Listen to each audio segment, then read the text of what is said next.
Hello, everybody, to another episode of Not Enough MP. I am your host, Nick. Today with us we have... I'm Logan. I play M8. I am John. I am playing Ton, your friendly Tonberry gunner. I'm Carly. I'm playing Leandra. And I'm Martin. I'm playing Inst. Okay, so last week, all our characters had done a little bit of running around. There's a bunch of kerfuffles going on, and everybody's stories. Some people got a little bit more gutsy than others, firing at some people that they should not be firing at. Bitch killed people. I shot her for it. And right now, everybody is in the main capital of Tenchar. It is on the Terra continent. It is run by the Terrarian Empire and their Emperor Mikhail. So M8 was the only one who was present during Mikhail's giant speech. Everybody else managed to either arrive just before it happened or were on the outskirts of the city falling out of the sky when it did happen. So right now everybody is feeling a really sharp, intense pain in their chest, and they notice that time had stopped all the way around them. Can everybody make perception checks? Sure. It's actually where I'm a ninja. Whew. I have a 26. 18. 24. Sorry, I can't math. Getting my bad rolls out of the way right now. I've got an 8. Okay. Actually, even with an 8, you'd still notice, everybody notices that there are 3 other people that seem to be moving around. You guys see a Tonberry with a blue aura kind of radiating from it. You see a Banga with a red aura radiating around it. A Eagle with a green aura, and a Mandragora that has a yellow aura kind of radiating around him. Also, you see a woman wearing a white toga with some gold trim kind of going around the outline of it. The toga only comes about thigh height. She has long blonde hair, and she's got golden tiara with a blue gem in the center of it. And she's wearing golden sandals with green golden straps going up her leg. And she's laying on the ground, not completely laying. She's laying on her hip, kind of propping herself up with her hands, and she's kind of in the middle of the city, in between all 4 of you. Is she moving? Yeah, she is kind of moving. She's kind of like, looks like she's panting as if she's struggling. So there's 4 other people other than ourselves that are moving, then? Yeah, that you've noticed. You guys can make a religion check if you like. Nope. I do not have religion. Or knowledge history. Also don't have that one. Engineering or technology I am, bud. Local? Yeah, local will work. Oh, I got a really good roll. It is a 25 for local. Ooh, nice. I got a natural 20. Oh, nice. Okay, so both Inst and Leandra, you guys recognize her from all the statues that are kind of like scattered throughout cities and temples. She is the goddess of Hydaelyn. She's basically one of the main creators of this world and like one of the more powerful goddesses that represent this realm. Okay, so I'll just toddle over and see if she's alright, treating her as if she's just a normal person, because Ton doesn't realize that this is a deity. That's fair. Okay, Martin, what are you doing? So I wanted to approach her because I obviously know who she is and she's pretty important. So I'm going to approach her and just kneel down with her and ask her if there's anything I can do to help her. Okay, what is M8 and Leandra doing? I'm gonna survey the situation, look around carefully to see who's moving, see that it's only like the 5 of us. And is the person on the tower moving, or are they frozen too? So once you look up at the Emperor, you see like he's been encased in some kind of purple type mist, and it seems to be like forming a shell around him. So it's moving. It is moving, yeah. Okay, I'm gonna go over to the fallen goddess and do a heal check, I guess. Okay. And kind of look at the other people that are around, but the fallen goddess is a little bit more important. A 25 heal check.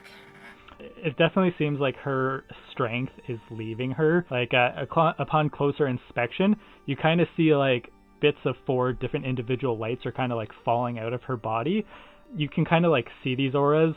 Nobody else is able to see them because you have a kind of a connection to higher powers, being a white mage. And you kind of see those individual colors are kind of flowing into the others around you. And you also see like greenish looking light seems to be flowing into your body from her.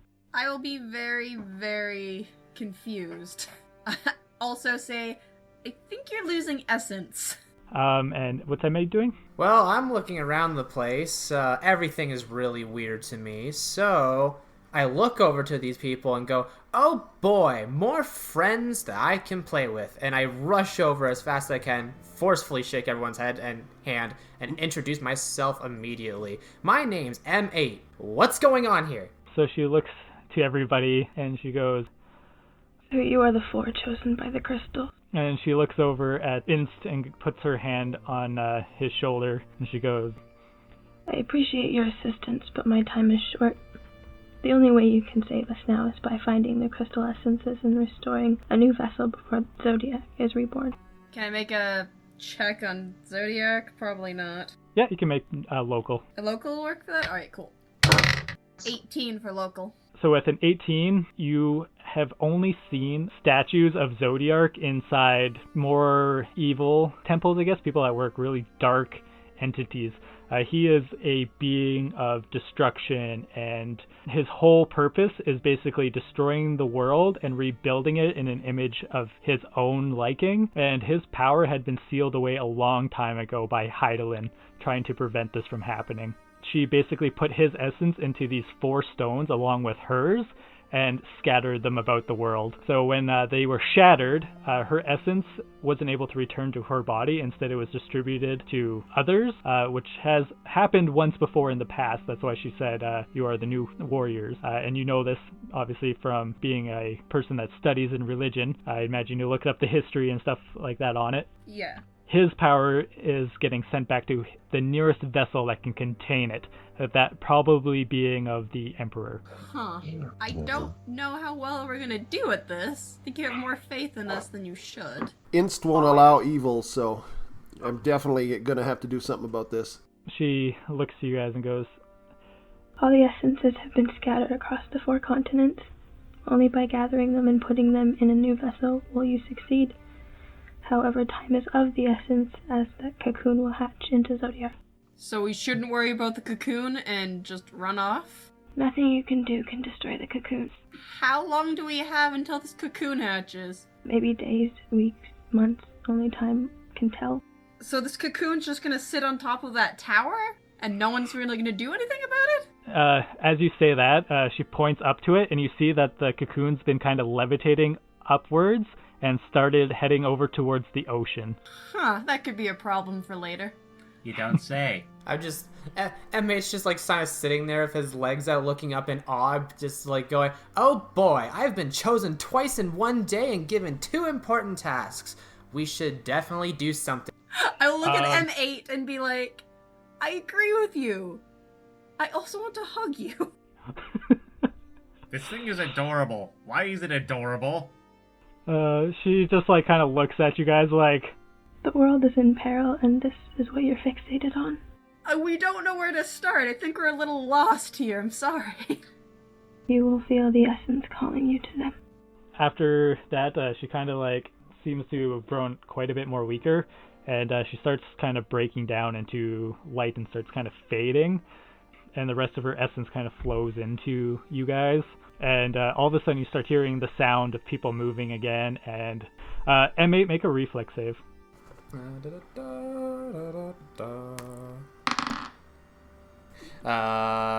11.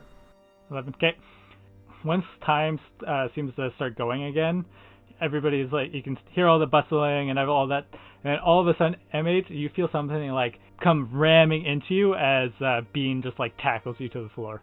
Because 1 minute you were there, and then all of a sudden you were gone. Oh, there you are, Bean.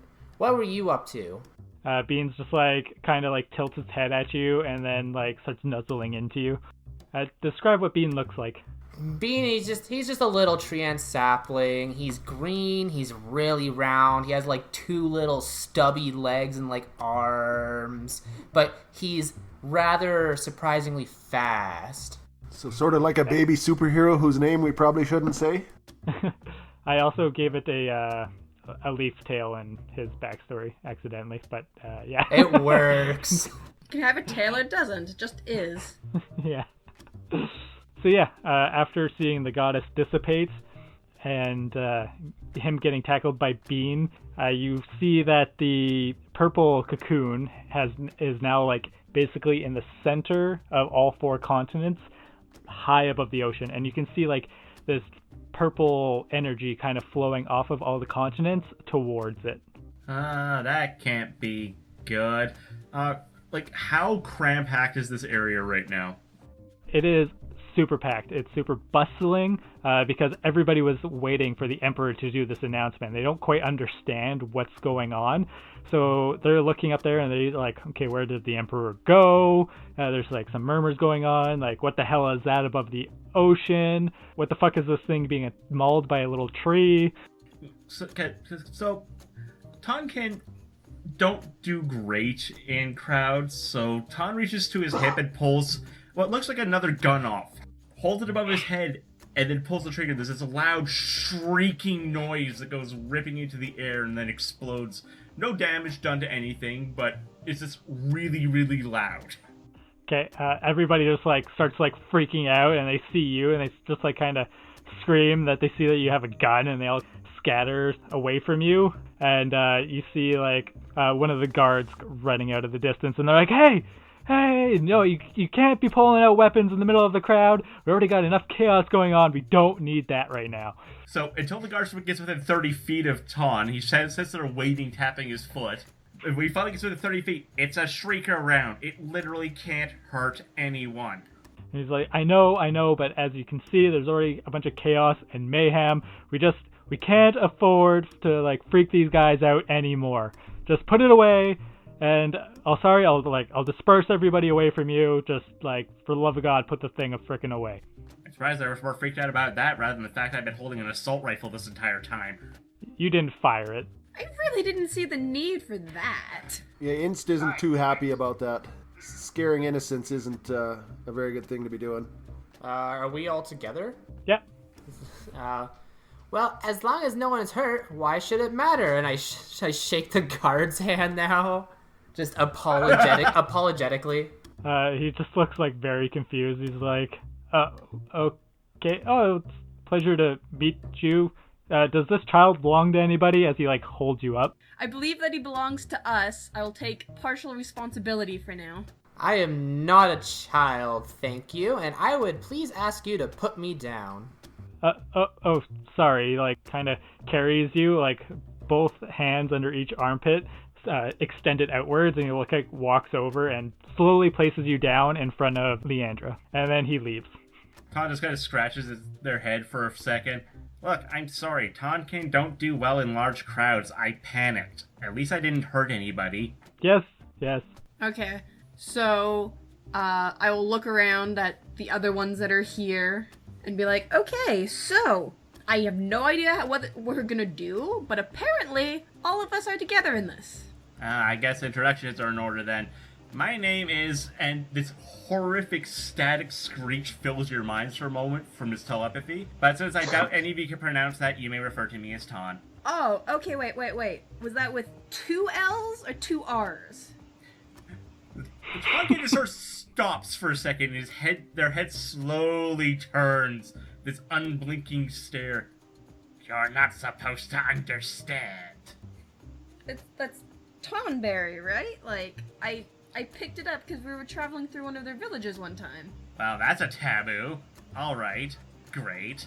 Anyways, sorry. I am Leandra. I don't really know what else I need to say. I walk over to Ton and I'm like, nice to meet you, Ton. My name is M.A. and it's always great to have another friend. And I go to shake his hand. Ton gives him a very hearty handshake. You can almost tell that if they could smile, they would be. Say that we can't really smile.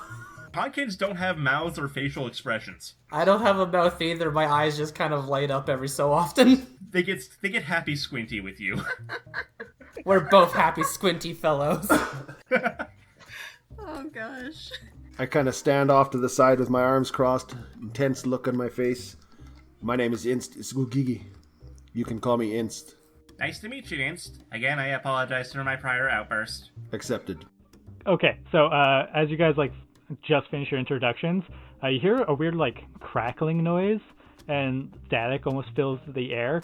All of a sudden you kind of see a purple lightning bolt kind of stretch out through the middle of the air basically. It doesn't look like it's coming down from the sky. It's just kind of an electric shaped or an electric bolt kind of dangling in the air. Like it's just kind of hovering there. Is it some kind of magic? You can do a spellcraft. I will do a spellcraft. 19. 19. Okay, so you recognize this as some kind of a void gap. It could probably break open at any moment, and it'll basically open up a dimension to another universe or another world. Upon that, like after inspecting a little bit, you notice that 2 claws kind of reach through it, and it tears open, and 3 black dogs come like barreling out of this thing, and they got like this weird tentacle thing coming off the back of their neck, and they start like attacking citizens.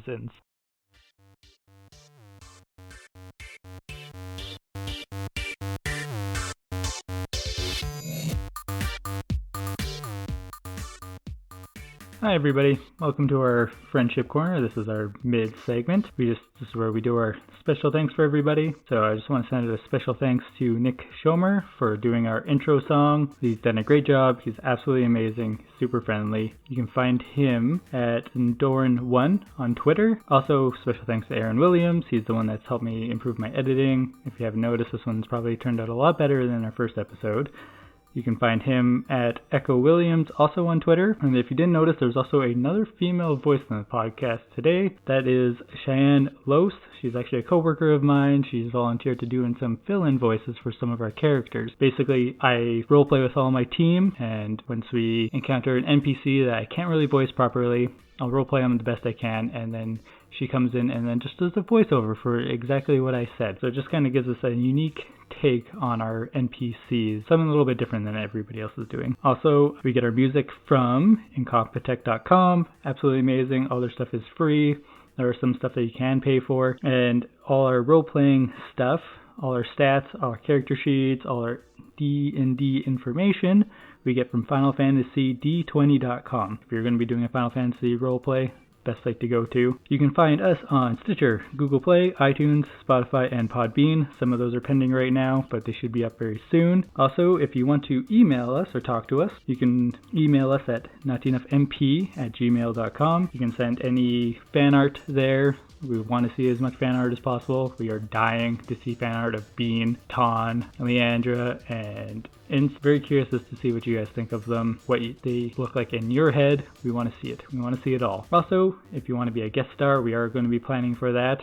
I'm not going to tell you how you're going to guest star, because it's going to be spoilers for the next episode, but you will learn it in the next one, so please stay tuned and hit us up. It is going to be first come, first serve. Aaron and Nick are actually going to be our first 2 guest stars. I've already been talking back and forth with them, and they're super excited to be on the show. I'm going to be super excited to have them on the show. So please just stick around, see everything that's coming, and we are just going to be getting better and having a lot more fun, and we're hoping that you guys are having as much fun as us. So I'll let you guys get back to the show, and have a good day.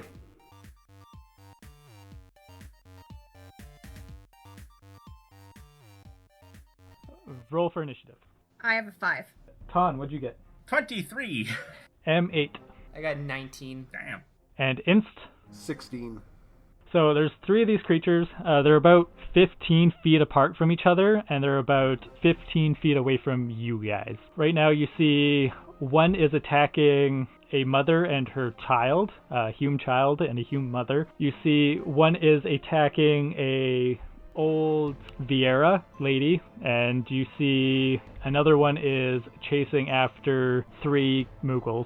Can I make a knowledge check on these things? Yep. What would be applicable to it? Arcane, planes? Planes. Planes? Alright, I got planes. It's only a 14. You recognize these things as something called a guard hound. Guard hound, alright. Do I have any knowledge about them? They're not very strong. You've only ever read about them in some mythical books. It's just on theories of these things existing in another world and not from yours. That long tentacle on the back of their necks, when it whips an enemy with it, it actually does some draining damage, so they actually get health back if they end up harming anything with these. And they have like a pretty nasty bite. Ooh. Ton, you're going to be going first. Alright, so is there a way that I could line up all three of them without hitting any of the people they're attacking? No, because they're all 15 feet away from each other and 15 feet away from you. So they're basically in a circle situated around you. Kind of like a triangle. Alright, well, the one closest to me, I'm just going to click my assault rifle into firing mode. So they're all exactly 15 feet away from you, so they're all the same feet. The one I'm facing, then. Okay. And potential critical. Will a 25 hit their touch AC? Yeah, 25 will definitely hit their flat-footed touch AC. And will a 21 confirm? 21 will confirm. Alright. So that one can take 32 points of damage as Todd lines up a shot at its head and fires. Okay, so that bullet goes like careening through the sky, and it barrels right into this thing's head, and its brains just kind of splatter over this Hume mother and Hume child's bodies, and its body just goes limp and drops to the ground. Todd psychically yells, "I'm so sorry" at them. Hopefully they're within the 30 feet to hear him. They are in the 30 feet. They just kind of look over at you, kind of like shocked and traumatized. M8, you and Bean get to go. So, being that I can see a more elderly Vieira there, I remember, the only person who's really been nice to me here so far, who's been genuinely nice, has been a Vieira. So I make my way to attack the one who's trying to wrong her. Come on, Bean, we have work to do. And I rush over to use a power attack. Okay. Nat 20. Holy shit, that's 2 criticals. Okay, roll to confirm. Nat 20. Holy shit. Okay, roll another one. 9. Okay. Nat 9. Oh, wait, no. It's 12. That's okay. If you roll a third nat 20 in a row, you insta-kill things. So, yeah, roll your damage and crit. Damage? Oh, wait, what am I doing? I don't know. Wrong thing. I'm tired. Just rolling a d20 for damage. D20.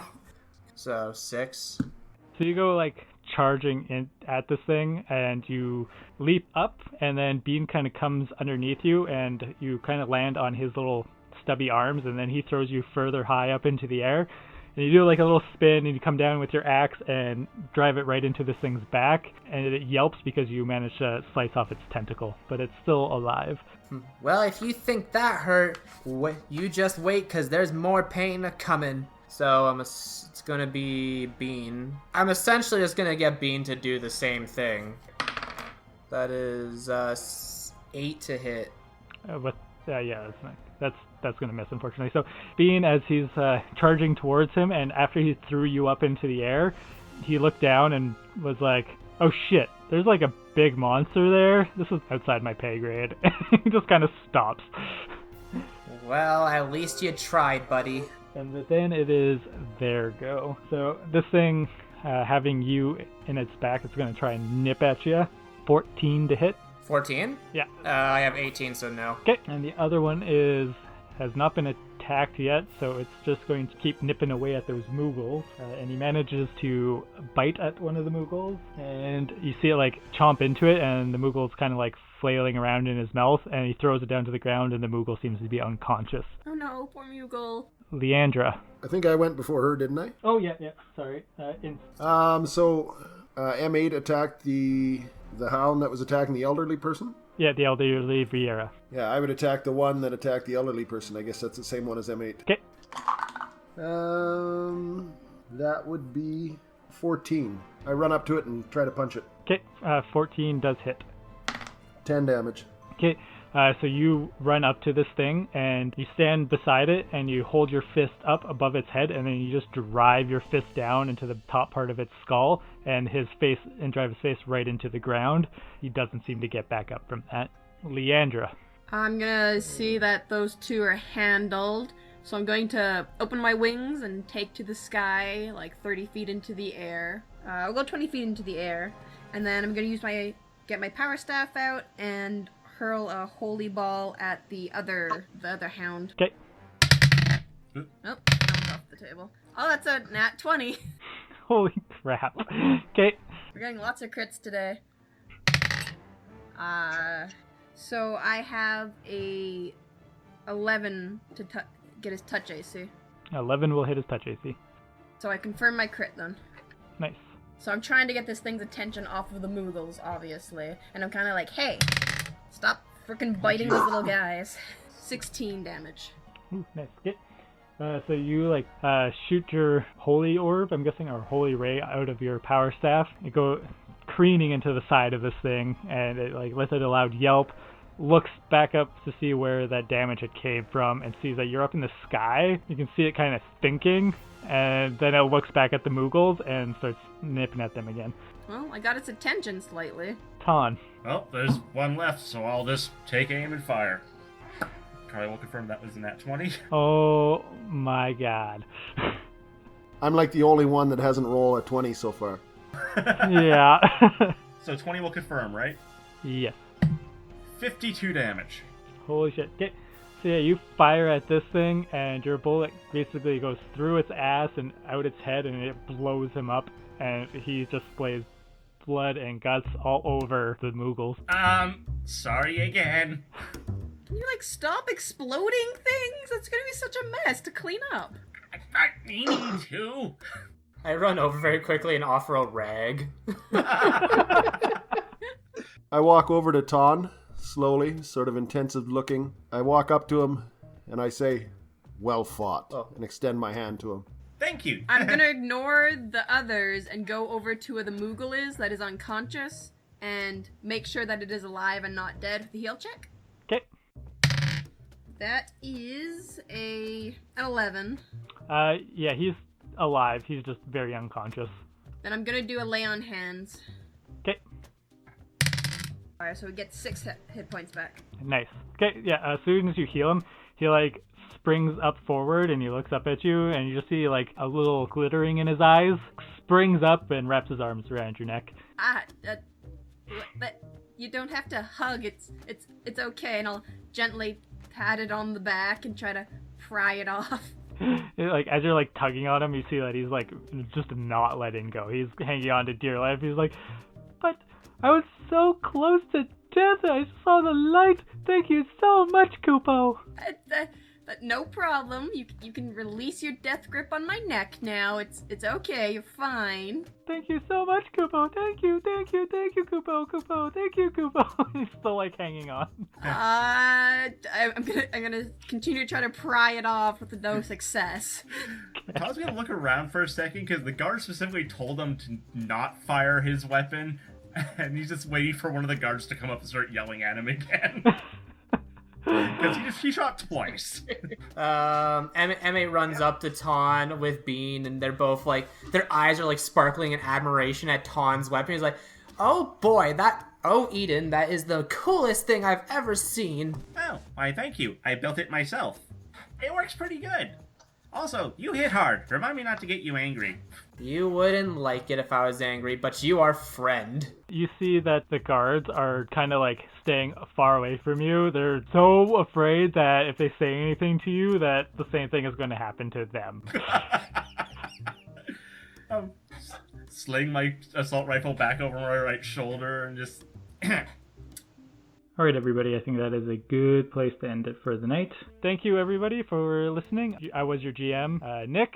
You can find me at Baggy Nicholas on Twitter, or you can follow us on EnoughMP on Twitter. And I'm Logan. I was playing M8. You can follow me at Matey7 on Twitter. And I'm John. I'm playing Ton, and you can catch me at Darkstrike66 on Twitter. And I'm Carly. I was playing Leandra. You can catch me at Sweet Little Bee on Twitter. My name is Martin. I was playing Inst. You can follow me at Darth Molson. Sorry, I forgot that it's the Sweet Little Bee, not just Sweet Little Bee. Good job, guys. So yeah, thanks all for listening. Stay tuned for more. Hopefully you liked it. Bye. Bye. Bye.